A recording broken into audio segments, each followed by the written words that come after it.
नमस्कार, मैं हूं अंकुर और आप देख रहे हैं सत्य हिंदी। सत्य हिंदी के बुलेटिन में एक नजर अब तक की सुर्खियों पर। भारत जोड़ो यात्रा के समापन समारोह में आज राहुल गांधी का एक और नया अवतार नजर आया। दरअसल श्रीनगर में बीते दिन से हो रही बर्फबारी के कारण यात्रा के समापन समारोह को समेटने का खतरा मंडराने लगा था, लेकिन राहुल गांधी ने बर्फबारी को अनदेखा किया और बर्फबारी के बीच ही भाषण दिया। बर्फ पड़ती रही और राहुल बोलते रहे। शेर कश्मीर स्टेडियम में सभा को भारत जोड़ो यात्रा के समापन के मौके पर आयोजित किया गया था। इस दौरान राहुल गांधी ने कश्मीरियों के सामने भावुक भाषण दिया और उनके दिलों को छूने की कोशिश की। इसके अलावा पीएम मोदी और अमित शाह को जम्मू कश्मीर में यात्रा करने की चुनौती भी दी। बता दें, इससे पहले राहुल गांधी का बेंगलुरु से ऐसा दृश्य आया था जब वहां बारिश हो रही थी और राहुल बारिश के बीच ही भीड़ को संबोधित करते रहे थे। वहीं आज के राहुल के भाषण में भी नफरत मिटाने और मोहब्बत की दुकान खोलने की बात नजर आई। रैली में विपक्षी दलों DMK, NC, PDP, CPI, RSP और आईयूएमएल के प्रतिनिधियों ने भाग लिया। समापन समारोह में बसपा सांसद श्याम सिंह यादव भी निजी हैसियत में शामिल हुए। कश्मीर में भारी बर्फबारी के बीच भारत जोड़ो यात्रा के समापन समारोह में भाषण देते हुए राहुल गांधी ने यात्रा के दौरान देश के लोगों के साथ मिले अनुभव को भी साझा किया। राहुल ने कहा कि यात्रा के दौरान एक वक्त जब पैर में दर्द हो रहा था तो लगा कि यह मुश्किल है, नहीं चल पाऊंगा, लेकिन उस वक्त एक बच्ची दौड़ती हुई आई और बोली, मैंने तुम्हारे लिए कुछ लिखा है, अभी मत पढ़ो, बाद में पढ़ना। उसने लिखा था, आपके घुटनों में दर्द है, जब आप उस पर वजन डालते हैं तो ये और दर्द होता है।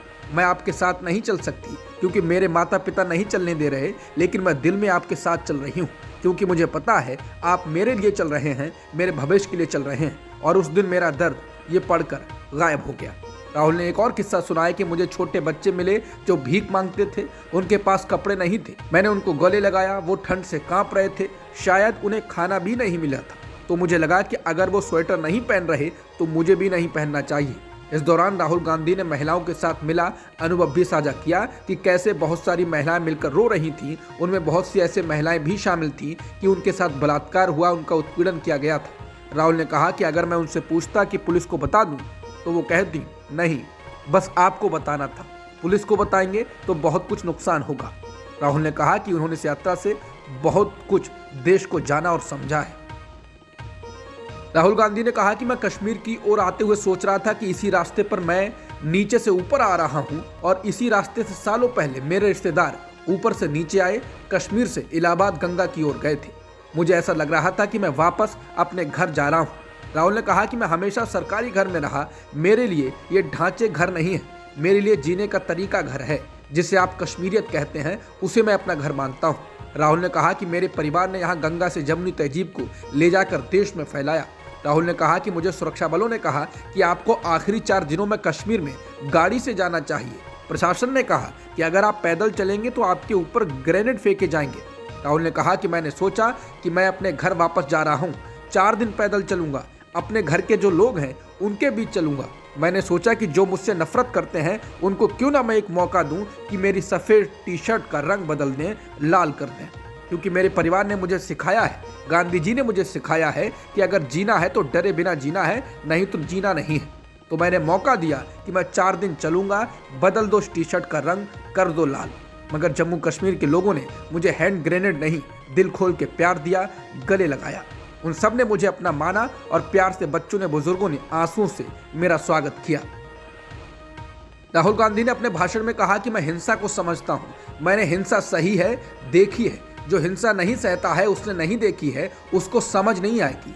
जैसे मोदी जी हैं, अमित शाह हैं, आरएसएस के लोग हैं, उन्होंने हिंसा नहीं देखी, डरते हैं। यहाँ पर हम 4 दिन पहले चले, मैं आपको गारंटी देता हूँ कि बीजेपी का कोई नेता ऐसा नहीं चल सकता। इसलिए नहीं कि जम्मू कश्मीर के लोग उनको चलने नहीं देंगे, इसलिए क्योंकि वो डरते हैं। खैर, जम्मू कश्मीर के लोगों को, सेना के लोगों को बताना चाहता हूँ, मैं जब 14 साल का था उस वक्त स्कूल में था, जब मुझे बुलाकर बताया गया कि आपके घर से फ़ोन कॉल आया है, और जब मैंने उनके शब्द सुने मुझे पता चल गया कि कुछ गलत हुआ है। राहुल ने कहा कि मेरे पैर कांपे, जैसे ही फ़ोन कान पर लगाया तो मेरे माँ के साथ रहने वाली औरत चिल्ला रही थी, दादी को गोली मार दी, दादी को गोली मार दी। राहुल ने कहा कि जो मैं कह रहा हूँ वो बात पीएम मोदी, शाह और डोभाल जी को समझ नहीं आएगी, लेकिन कश्मीर के लोगों को समझ आएगी। राहुल ने इस दौरान अपने पिता राजीव गांधी के समाचार की बात बताते हुए भावुक तरीके से कहा कि जब वो अमेरिका में थे तब फिर से फ़ोन कॉल आया और कहा कि बुरी खबर है, और मैंने कहा पता है, पापा मर गए और फोन रख दिया। राहुल ने कहा, जो हिंसा करवाता है वो इस बात को समझ नहीं सकते, वो दर्द को नहीं समझ सकते, हम समझ सकते हैं।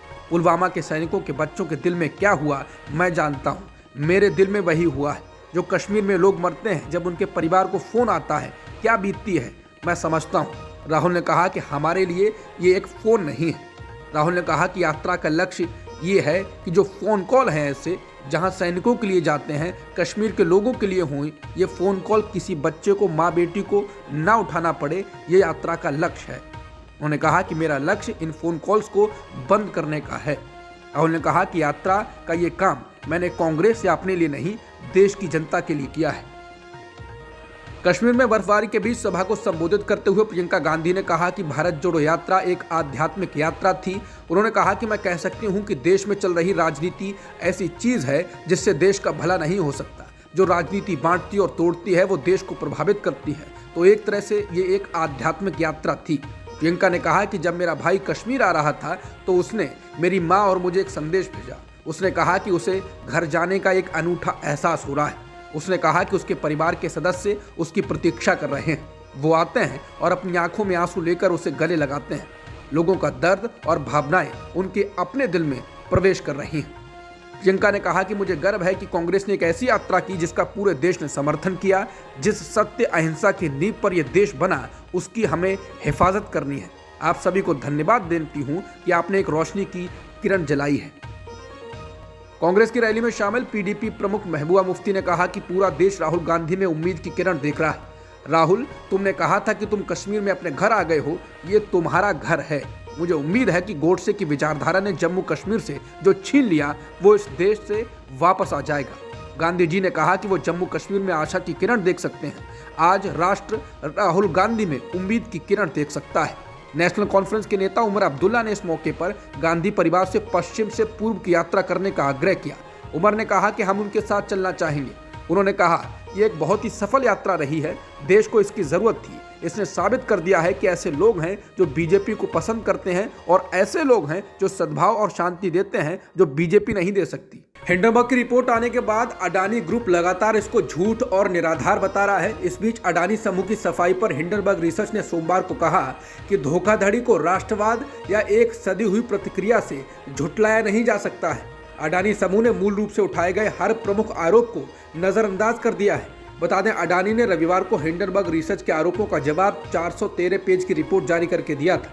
इसके बाद हिंडनबर्ग ने कहा है, अडानी समूह ने भारत की सफलता के साथ अपने चेयरमैन गौतम अडानी की तेजी से बढ़ती संपत्ति को मिलाकर बताया है, जो भ्रमित करने की कोशिश है। हम असहमत हैं। हम मानते हैं कि भारत एक जीवंत लोकतंत्र और एक रोमांचक भविष्य के साथ एक उभरती हुई महाशक्ति है। हिंडनबर्ग ने कहा, हम ये भी मानते हैं कि अडानी समूह भारत के भविष्य को रोक रहा है और भारतीय झंडे की आड़ में भारत को लूट रहा है। हिंडनबर्ग रिसर्च ने कहा कि मूल मुद्दों से ध्यान हटाने की कोशिश की गई और इसके बजाय एक राष्ट्रवादी कहानी को हवा दी गई। पीएम मोदी और गुजरात दंगों को लेकर बनाई गई बीबीसी की documentary India the Modi question को ब्लॉक करने के केंद्र सरकार के फैसले को चुनौती देने वाली याचिका पर सुप्रीम कोर्ट 6 फरवरी को सुनवाई के लिए तैयार हो गया है। लाइव डॉग के मुताबिक अधिवक्ता एमएल शर्मा ने याचिका दायर की है, जबकि एक अन्य याचिका पत्रकार एन राम, अधिवक्ता प्रशांत भूषण और कुछ अन्य ने दायर की है। शर्मा ने तत्काल लिस्टिंग के लिए भारत के मुख्य न्यायाधीश डीवाई चंद्रचूड़ के समक्ष याचिका का उल्लेख किया, जिसके बाद सीजीआई इस मामले को अगले सोमवार को सूचीबद्ध करने पर सहमत हो गए। दूसरी याचिका का उल्लेख करते हुए वरिष्ठ अधिवक्ता सीयू सिंह ने कहा, केंद्र ने सोशल मीडिया से डॉक्यूमेंट्री के लिंक को हटाने के लिए आईटी नियमों के तहत इमरजेंसी शक्तियों का प्रयोग किया है। उन्होंने कहा कि एन राम और अधिवक्ता प्रशांत भूषण के ट्वीट हटा दिए गए। सिंह ने आगे कहा, केंद्र ने अभी तक ब्लॉक करने के आदेश का औपचारिक रूप से प्रचार नहीं किया है। उन्होंने कहा कि डॉक्यूमेंट्री की स्क्रीनिंग के लिए छात्रों को विश्वविद्यालयों से निष्कासित किया जा रहा है, जिसके बाद सीजीआई मामले को सूचीबद्ध करने पर सहमत हुए। अजमेर में राजस्थान केंद्रीय विश्वविद्यालय ने कम से कम 11 छात्रों को 14 दिनों के लिए निलंबित कर दिया है। इन्होंने कथित तौर पर प्रधानमंत्री मोदी पर बनी बीबीसी की डॉक्यूमेंट्री देखी थी। 26 जनवरी को विवादित डॉक्यूमेंट्री दिखाए जाने के बाद विश्वविद्यालय परिसर के अंदर विवाद शुरू हो गया था। तब उसने डॉक्यूमेंट्री पर प्रतिबंध लगा दिया। विश्वविद्यालय के अधिकारियों का कहना है कि छात्रों पर कार्रवाई अनुशासनात्मक आधार पर की गई और डॉक्यूमेंट्री से जुड़े मामले में नहीं। उन्होंने दावा किया कि डॉक्यूमेंट्री पर प्रतिबंध लगाने का निर्णय छात्रों की कानून व्यवस्था और सुरक्षा बनाए रखने के लिए किया गया। दिल्ली में 2021 में आयोजित किए गए हिंदू युवा वाहिनी कार्यक्रम में हेट स्पीच को लेकर दिल्ली पुलिस ने सोमवार को सुप्रीम कोर्ट को बताया है कि हेट स्पीच के मामले में अंतिम रिपोर्ट लगभग तैयार है। बता दें, हिंदू युवा वाहिनी का यह कार्यक्रम दिसंबर 2021 में दिल्ली में सुदर्शन न्यूज टीवी के संपादक सुरेश चौहानके के नेतृत्व में आयोजित किया गया था। इसमें नफरती भाषण दिए गए थे और लोगों को शपथ दिलाई गई थी। इसी को लेकर सुप्रीम कोर्ट ने दिल्ली पुलिस को पिछली सुनवाई पर जमकर फटकार लगाई थी, जिसके बाद आज अतिरिक्त सॉलिसिटर जनरल के.एम. नटराज ने सीजेआई डी.वाई. चंद्रचूड़ के नेतृत्व वाली बेंच को बताया कि जांच काफी हद तक पूरी हो चुकी है, अंतिम रिपोर्ट लगभग तैयार है, इसे पुनर्निरीक्षण के लिए भेजा गया है और हम जल्द ही अंतिम रिपोर्ट दाखिल करेंगे। मालूम हो कि पिछली सुनवाई में बेंच ने मामले में जांच में प्रगति के संबंध में दिल्ली पुलिस की जमकर खिंचाई की थी।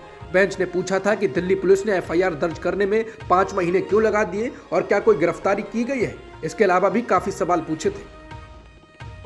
ओडिशा के मुख्यमंत्री नवीन पटनायक ने राज्य के स्वास्थ्य मंत्री नब किशोर दास को अंतिम श्रद्धांजलि दी। दास के शव को उनके आवास पर अंतिम दर्शन के लिए रखा गया। बता दें, रविवार को एक पुलिसकर्मी ने स्वास्थ्य मंत्री को गोली मारी थी, जिसके बाद निजी अस्पताल में इलाज के दौरान उनकी मौत हो गई। यह हमला तब हुआ था जब वो झारसुगुड़ा में एक सभा में शामिल होने के लिए जा रहे थे। अधिकारियों के मुताबिक एक एएसआई ने उन पर हमला किया था। पुलिस अधिकारी ने कम से कम 2 राउंड गोलियां चलाई। उनके सीने में गोली लगी थी। रिपोर्ट के अनुसार मंत्री गंभीर रूप से घायल हो गए, जिन्हें अस्पताल ले जाया गया, जहां उनकी मृत्यु हो गई। गोली चलाने वाले पुलिसकर्मी की पहचान एएसआई गोपाल दास के रूप में हुई है। फायरिंग के पीछे की सही वजह का अभी तक पता नहीं चल पाया है।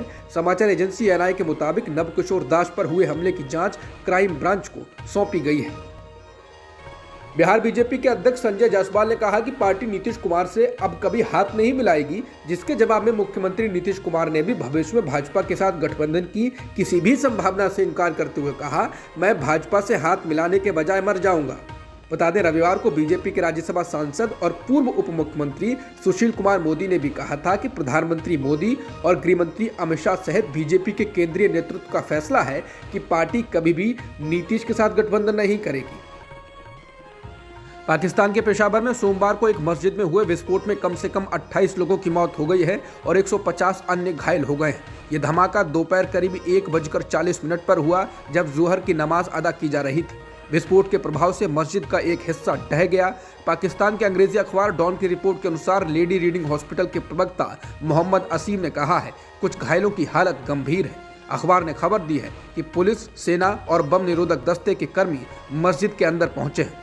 सोशल मीडिया पर साझा की गए वीडियो में जमीन पर मलबे को देखा जा सकता है। टेलीविजन चैनलों पर प्रसारित तस्वीरों में लोगों को मस्जिद की ढही हुई दीवार के पास जमा होते हुए देखा जा सकता है। भारतीय क्रिकेटर मुरली विजय ने सोमवार को अंतर्राष्ट्रीय क्रिकेट के सभी प्रारूपों से रिटायरमेंट की घोषणा कर दी। मुरली विजय ने ट्वीट कर इसकी जानकारी दी। इस पत्र में उन्होंने कहा कि इंटरनेशनल स्तर पर भारत का प्रतिनिधित्व करना सम्मान की बात रही। विजय ने इस ट्वीट में बीसीसीआई, तमिलनाडु क्रिकेट संघ, आईपीएल और चेन्नई सुपर किंग्स को भी टैग करते हुए लिखा है, वो क्रिकेट खेलने का मौका देने के लिए सबके आभारी हैं। अब तक की खबरों में इतना ही। बाकी खबरों के लिए बने रह सकते हैं आप सत्य हिंदी के साथ।